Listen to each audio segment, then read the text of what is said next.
Yay! Hello, hello, hello. How are you guys? Welcome to today's Life with Herpes Live. I am Alexandra Harbushka. Let me just get situated here. Let me put this here. Let's get set up. I showered today, guys. Huge. Normally I'm straight from the gym, but today I was like, well, someone actually made a comment saying I didn't look good on one of the last videos, and so I was like, well, maybe I should shower. Maybe that would help. Okay, so let me just get, hi friends, before we get super busy here, I want to get the link and put it in the Slack group and share it with our community so that they know.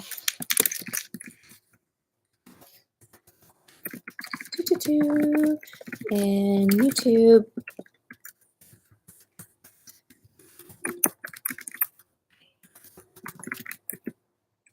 All right. Back at it. All right. So welcome, welcome, welcome. All right. I am Alexandra Harbushka. I am the founder and the host of Life with Herpes. It is a blog. It is a podcast. It's a YouTube channel. But most importantly, like I always say, it's a community for people living with herpes, just like you, just like me. So we're here. We're here. We're here. All right. I got a lot of questions today. Let me get them lined up and ready to go. Let me move that over there. Let me get this. Hi, Rebecca. Welcome. Okay, let me get you over here. Get my questions. I am in Las Vegas today. It is absolutely incredible. The weather is absolutely beautiful right now. It couldn't be more perfect. I'm loving it right now. Okay, let me get going. First question. Do I need to wash my clothes separately? I really don't want my son to get herpes. I'm super worried about it. Okay, great question. I see this question a lot. Let me just get my drink. I see this question a lot from people who, obviously parents, and they're like, I don't want my kid to get this. I don't want to give it to my kid. Obviously, it's not something we want to do.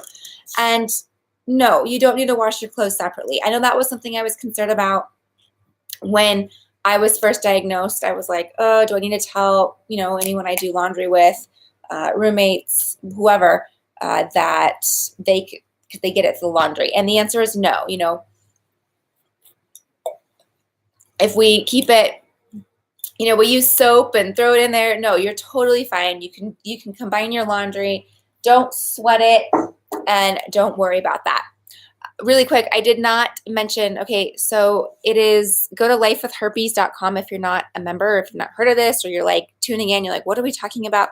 Go to lifewithherpes.com and you'll learn more. Okay, I see I have a question. I feel gross giving it to myself. Yeah, I completely understand how that feels when we get outbreaks. We can totally feel gross or dirty or disgusting. The best way I would look at it as when you have a cold or when you have the flu, right? You feel gross. So it's really the same thing. You have a cold. Your body's sick. So don't try and look at it as gross from the stigma that we've been told through society. Look at it as, yeah, I have a cold. I have the flu. I have strep throat. I have whatever. Yeah, I don't feel good, So try and look at it that way. Just flip your mind on that one, because otherwise we just give into the stigma and give into society and all that. And that's, I don't want you to do that. But thanks for sharing on that one. I totally know how you feel. It's really easy to curl up in a ball and want to cry. And yeah, it takes time to get through that. Okay. I take 400 milligrams of acyclovir twice a day for suppression therapy. I raced out of the house without taking it this morning. I even have my alarm set. I don't have any extras at work. Since I won't be home until my next dose is due, should I take 2 at a time or just one and then get back on schedule? I read online that you shouldn't double up, but I also know people will take extra if they feel an outbreak coming on. Newly diagnosed and don't know what to do. Okay. So as far as forgetting your dose or missing it, Here's the thing. It's not like your birth control pills. Ladies, as we all know, I'm sure everyone's been on birth control at some point in their life. If we miss our birth control pill, it's like, oh my gosh, I got to take this ASAP right now or else something could happen. It's not like that. So I would not stress yourself out over stressing out over your medication. Stressing yourself out could cause an outbreak. Seriously. If you forget to take it, just take it when you get home. Just take it when you get home and then take your next one whenever you're supposed to take your next one. I really wouldn't stress out about it. I wouldn't go home. It is what it is. The worst thing that really, when you look at it, what's the worst that's going to happen? You get an outbreak. And really, what's the worst? Like that is the worst thing that's going to happen. So when you put it into perspective, I was reading a quote today on Facebook. It came through, and I think it was Shakespeare that said, I was crying because I didn't have shoes. And then I saw a man who didn't have legs, right? So when we start to put it into perspective of like, if the worst thing that happens is you get an outbreak that day, then that's the worst thing, I wouldn't stress yourself out over worrying to take your antiviral or rushing home or gosh, do I need to keep an extra supplies in my desk or my purse or briefcase or whatever. I would just take it when the next time you need to take it. It's really not the end of the world. Yeah. So don't stress about that. Okay. See, I have some questions coming in.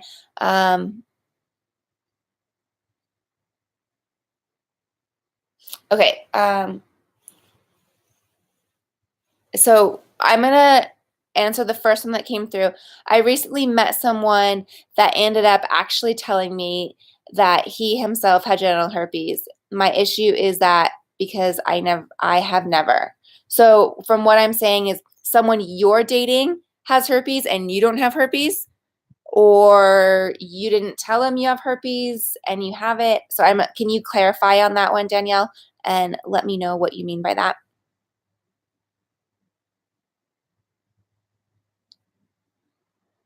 Okay, so yeah, let me know. And then Rebecca, you asked, can I shave? Yes, you can totally shave. I do hear from a lot of women that say now that they have genital herpes, it can cause outbreaks. Like that is a trigger for a lot of women. So that's something I would see for you if it is a trigger, and see what pops up. For me, it's not an issue. For a lot of women, it's not an issue. But for a certain amount of women, they do get outbreaks when they do shave. I recommend looking at waxing. I've heard from a lot of women who shave normally and now causes outbreaks. They've switched to waxing and it's been fine. Or you can look at laser hair removal, a lot of other things like that. So you can totally shave, but also look at other options. There's a lot of options for you. Also, the bush is coming back. Just FYI, that's like the new thing. Not that I see a lot of bushes, but from what I read on Instagram, bushes are back. Okay. So sorry, my question got cut off. We both have herpes. This is the one earlier that was asked. We both have herpes, but I don't experience symptoms. So I was worried that if we were to be intimate, it could trigger something in me to have an outbreak. Okay, so first of all, Danielle, make sure you both have the same strain. Do you both have HSV1? Do you both have HSV2? So look and see what it is that you have. Like if you both have the same strain. If you both have the same strains, then you're good to go. Will it trigger something? Probably not. It's not, your body already has it, so it knows. Will it trigger it? Sometimes certain activities can trigger it. So if you're not used to having sex, or it's not something that's part of your daily, not necessarily daily, but part of your life, and all of a sudden now you're having sex, that might throw your body off a little bit because there is pressure or what's the word I'm looking for? Friction. There is friction, and there are some activities. So for example, for me personally, anytime I ride a bike, it causes friction or whatever. I don't know why, but I get an outbreak. So riding bikes cause outbreaks for me. Other people might be listening right now and they're like, I am a cyclist. I don't ever get outbreaks. So it's so different for everybody. It shouldn't necessarily, it's not like a hard trigger, but if it does, you'll work through it and your body will acclimate and you'll move through. So I would not sweat it. I would not worry. I would enjoy sex. I would have fun with it. I would have fun with your partner and just be open and honest and let him and like, hey, I feel like I have one coming on or I don't or whatever. So just make it a safe experience for both. All right. Someone just said they got an extra period during your first outbreak. Yeah, it could just been your body's stress. It really shouldn't mess with your period. It shouldn't throw anything off. It really has nothing to do with your period. So that's something that I wouldn't count on normally. So as far as that, I wouldn't worry about your period getting extra periods or throwing it off. It might have just been the stress from your body. I talked to my partner about how do you get back to living a normal life? Okay. How to get back to normal life. So it's Keyshawn, what I want to do, if you're not a member of the Life with Herpes Secret Society, I really want to invite you to do that. That is probably the most important and best way to get back to normal life. It is an online support group. It's kind of like a Facebook group, but I don't have it on Facebook because I want it to be safer. But anyways, I really want to invite you to join that group if you are not a member already. It's $2.99 a month. It is subscription based and you get access to all these people that have it. And it's just a great way to chat. So that will add extra support for you. As far as getting back to your normal life, the best thing I can recommend and what I really like to tell people in the community or when we do coaching calls is you need to but you need to forgive. You need to like understand what's going on in your life with herpes. So you need to forgive, you need to understand it, and you need to begin self-love. And you need to absolutely love yourself, unconditional, regardless. Throw the herpes in there and love it totally. And as soon as you start to do those things, then you will begin to live a normal life again. All right. But I would recommend joining the community. That's going to be your best thing. So I have HSV2 and he assumes that he has HSV2, but haven't been confirmed. Okay, Danielle, I'm going to recommend that your partner, boyfriend, lover, I don't know, husband, I don't know what he is, but I would recommend that he gets tested as well. So, he knows he has it, but find out what strain you both have. You have HSV2, find out what he has, and then that way you both can be sure. Okay, I would recommend doing that. Go to Planned Parenthood or whatever and just find out what strain or have him call his doctor. I'm sure they tested it. Hi from England. Yes, Bill is not here today, but he was here last week, and I'm going to a surprise birthday party at his office for a colleague. So I will tell him when I see him at the office. Okay, I still can't figure out my outbreaks. I had a few things happen, like similar paper cuts in between my legs, and then some ripe of pimples in my thighs, and then a lot of itching around my bodies. Okay, so paper cut like cuts, or I guess those are most likely herpes. It kind of comes in different forms. Sometimes they do look like paper cuts. Sometimes they look like blisters, but it definitely paper cut like cuts are herpes, and especially if it is in clusters. They like clusters. I don't know why, but it does. That also is considered a herpes outbreak. So it sounds like, the pimples, are the pimples like pimple, like, you get on your face, or are they pus, not pus, but liquid filled pimples? If they're liquid filled, that's probably herpes. And I would just continue to understand. All right, met a girl and don't know how to tell her, but it is safe to use protection and protect her from getting it. Yeah, that's a great question. So I have a podcast and YouTube episode on that. There are 3 things that I recommend you doing when you are going to enter into a new relationship with someone, regardless, but in our situation, someone who does not have herpes. And by the way, thanks for the thumbs up. I really like that. Thank you guys. It is important to communicate, talk to your partner, let your partner know, have that conversation. Use a condom, either a male condom or a female condom, whichever one is better for you guys. And then use the antiviral. Those 3 ways will be your best method to preventing transmission. I have, again, episodes on it. I can't link it right now because I don't know what it's off the top of my head, but if you go to Life with Herpes and you can look for it, or you can look through here on YouTube since you all are YouTubers. Rebecca, you said yes, and I think I think you said yes to something else. So I'm glad that you are you're here and you're just saying hi, and I appreciate you talking. So thanks. Okay. And okay, so you're saying, Mr. Cool Guy, you're saying you get itching around, you get itchies and you get, and okay.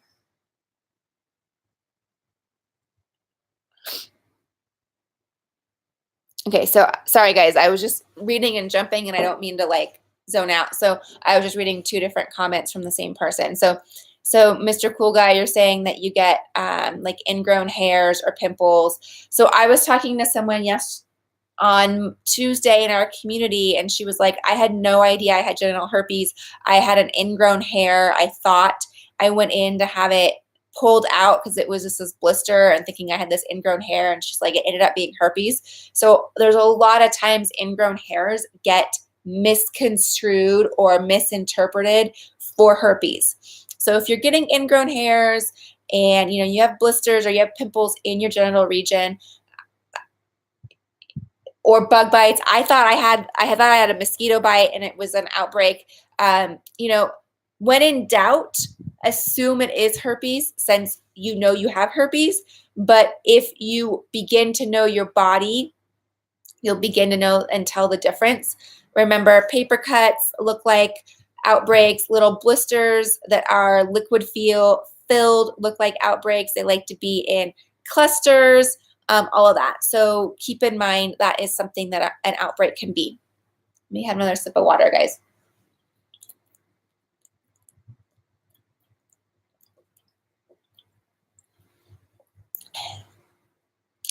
Feels good. I have to tell you, Las Vegas right now, I know I said it in the beginning, the weather is absolutely incredible. It is like perfect. It is 86 degrees and sunny, and there's no wind, and it's just absolutely beautiful today. Anyways, isn't it awesome to have herpes? Again, I look at it as there's a lot worse things that we all could have. And yeah, does it suck when you have an outbreak? Yeah, it does. Is it frustrating or annoying? Yeah. Is it an easy way to get angry at your ex? Yeah. Is it a like, oh, now I gotta take this? Like, I was just thinking, I'm gonna be going on a business trip, and I was like, man, I gotta pack my acyclovir. I gotta pack my essential oils. I was thinking about all these extra things I have to pack, and I thought, you know what?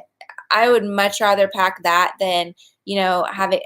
There's so much. I have the opportunity to go somewhere for work. Like, I'm just trying to change the perspective. But yeah, there are times that it sucks to have herpes, but in general, guys, it is not a big deal. Okay.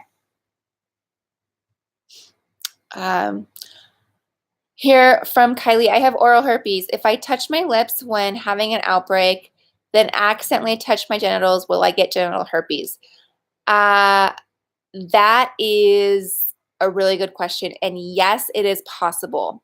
So if you have an outbreak, and I see so many people, like I'll see people at the nail salon or like, I don't know, anywhere, like I'll see, and they have herpes and they touch it, and then they'll rub their eyes or their, and I'm like, oh, don't do that. Don't do that.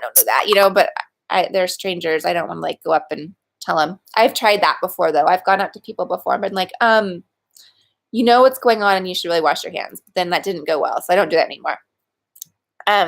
Anyways, yes, if you touch your genitals, so in general, I want you guys to get in the habit of washing your hands. The more you can wash your hands, the better that you can know that you are doing everything you can to prevent it. You don't, you know, it is possible to, pass it yourself from one spot to the other. It is. It's not very common because your body already has the outbreak, but it can happen. So I want you just to be aware of that. Don't stress yourself out. The more you stress yourself out over it, the more stress there is. But yes, it is possible. Were you scared to tell your parents? Yes, of course I was. Even at 20, I think I was 27, even at 27, I was scared to tell my parents. So yes, of course. I'm an only child, and so it is important. You always want the respect, and you're always living up to your parents as an only child. You're the only one. So yeah, I was very nervous to tell my parents. Were you? Did you tell your parents, guys? I bet, or some people don't ever tell anyone. Some people tell their whole families. But yeah, I was very nervous to tell my parents. You're welcome. Cool. All right. Let me see. I love all these questions, guys. Thank you. Thank you. Oh, Rebecca, do I have to take antivirals? No, you don't have to. If your body doesn't need antivirals, don't take them. There's no reason to take something you don't need. However, if your body is experiencing multiple outbreaks often, then yeah, it's probably something that your body might need to give it a break or give your immune system just some time to recover and recoup. So that antivirals are not necessary. The outbreak will go away without antivirals, as well as your body will be fine either way. So it's up to you if you want to take them. For example, myself, I have HSV1 and HSV2. I have HSV1 orally and HSV2 genitally. And HSV1, I've had 2 outbreaks, and they are 14 years apart. So had I been taking antivirals for 14 years, I mean, that would have been pointless, right? So just listen to your body.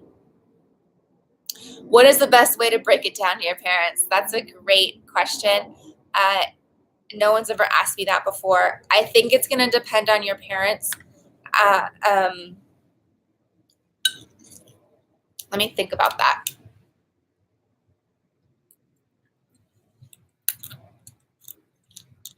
When I told my parents, it was right after my outbreak, or my diagnosis during my outbreak. And so I looked sick. I felt sick. I didn't look like Alexandra. I didn't look healthy. I was sick, it wasn't good. And so my parents could tell something was wrong, and I just didn't feel good and the whole thing. So that's when I told them. I just was like, hey, I just got diagnosed with genital herpes. It was a difficult conversation to have. And so I told them it was really difficult for them to take it in. For you, everyone's going to be a little bit different. My recommendation to you is you can decide who you want to tell. It's not a prerequisite or you don't have to tell anybody you don't want to tell unless you're going to expose them to it. So if it's important to you to tell your parents for comfort reasons, or for just, hey, I want you guys to know what I'm going through, then that would be a really good reason for you to tell them. But I want you to understand before you feel the need to of why you feel you need to. I'm not saying that you shouldn't, and I'm not saying you should. It's something that you're going to have to decide if it's important to you and your family. In my case, I'm really glad I told my parents. It allowed us to connect and go deeper and have those conversations. But there's some people that will never tell their parents. There's some people that do. I have so many people that go, oh, I told my dad or I told my mom, and they have it too, So that's kind of that. Yeah, thank you, Warrior Vet. The attacks get less and less over the years. Absolutely, you have less and less outbreaks the longer you have the virus. Why is herpes different than being diagnosed with us obsessed obsessity? What type of cancer is that? Is that a typo, or am I like reading it wrong? Yeah. I don't know why herpes is this huge ordeal, and then, like you said, being diagnosed with cancer is like, oh, are you okay? Obesity. Okay, thanks. I was like, asbestos? Like, thanks, Rebecca. Obesity. Yeah, when you're diagnosed with cancer or why am I at a loss? What's the one? Why am I? My mind just went blank when your sugar. You can't have sugar, or you have too much sugar. Oh, my gardener's here. I gotta move in. Hi. Good. How are you? You can come on in. Thanks. So yeah, why is it that is a big deal? And the stigma, I believe it's the drug companies that created the stigma for us to make us feel bad. Like we we need the, sorry guys, and we need the drug in order to survive. So it is the stigma. It is the, I think people making fun or people bullying, and they say that it's a choice that you got this, where a lot of times cancer isn't a choice, right? You just kind of randomly get cancer. So I think that's why that there's this stigma. I think it has a lot to do with sex, even though everybody has sex. So unless you're a nun or a priest, but in general, everybody has sex. So I think that's just kind of the stigma that goes with it. Yeah, exactly. It lies with being, thank you. It lies with being sexually transmitted. There's Ruby Rose. Anyways, how do I deal with the depression? In general, I'm not someone that has a lot of depression. I tend to go more towards anxiety, but really depression and anxiety are very similar, and they're kind of, it's the opposite ends of a roller coaster. Anxiety is at the top of the roller coaster. Depression's at the bottom of the roller coaster. It really is going to lead to acknowledging that you have it, acknowledging that you're experiencing depression or anxiety, whichever one. So acknowledging it and like going, oh, I am depressed today. Okay. Don't try and ignore it or like, push it down, but just acknowledging that it is something that's going on in your life. And it's going to boil down to self-love. Back to that one. It's going to boil down to self-love, and it's going to boil down to forgiveness, and it's going to boil down to accepting it and just going, hey, again, gratitude. This is all I have. I only have herpes. That's it. Like, that's where you need to be with it.